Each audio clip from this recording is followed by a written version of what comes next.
Welcome back, everyone, to video number 3 for Chapter 3, Settling the Northern Colonies. Today's topic is religious dissent in Massachusetts Bay Colony. There was trouble in the Bible Commonwealth. Eventually, sharp challenges to the colony's Puritan orthodoxy occurred, which were punished by assessing fines, floggings, banishment, or in the extreme, even public hangings.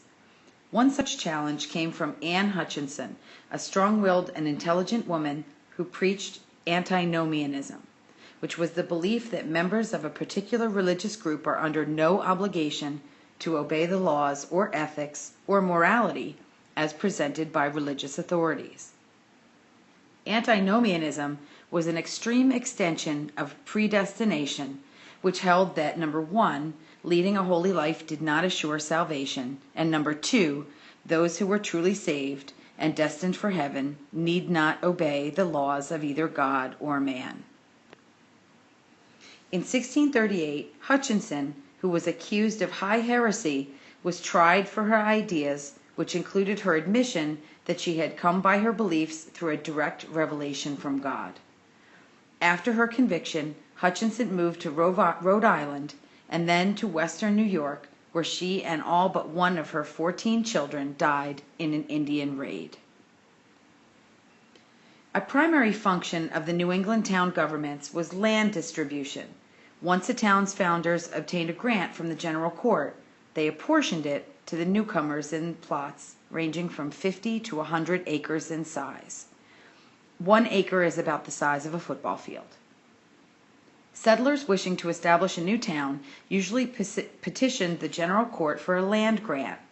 As demands for land grew, the court began to appropriate Indian lands without fair compensation. In February 1631, Cambridge University educated Roger Williams and his wife Mary arrived in the Bay Colony and soon sparked heated controversy and dissension.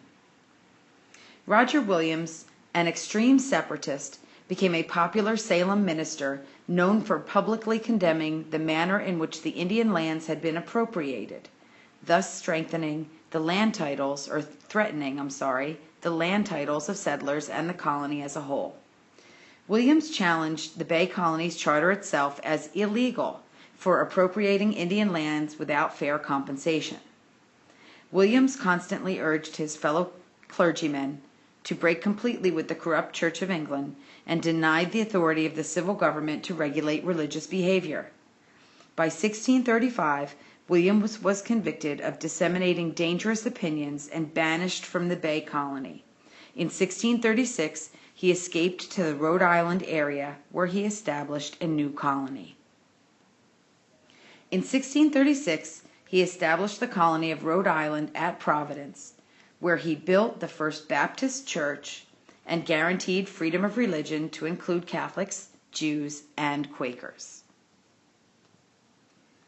In Providence, Sunday worship was not compulsory, which means you didn't have to go. No taxes were required to support a state church, and simple manhood suffrage was practiced. The latter was later narrowed to include a property qualification to vote. Planted by dissenters and exiles, Rhode Island gained a reputation for being strongly individualistic, independent, and home to malcontents. In 1644, Britain's Parliament granted Rhode Island an official charter establishing its right to the soil. New England begins to spread out during this time. In 1635, the Connecticut was founded by Reverend Thomas Hooker and Boston area Puritans at Hartford.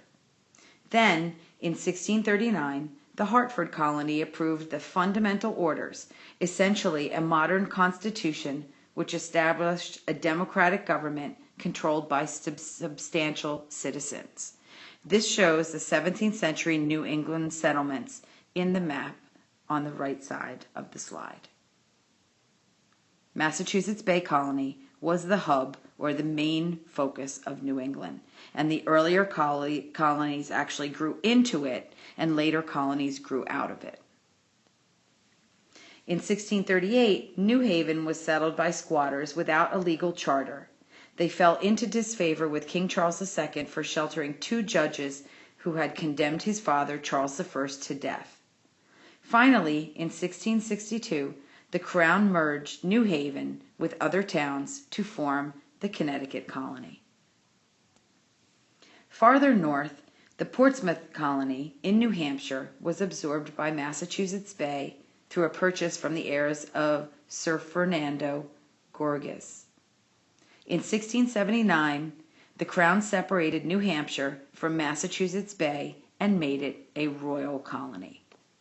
When you come to class, we'll look a little bit more at the dissension in Massachusetts Bay Colony and the laws that they had difficulty following.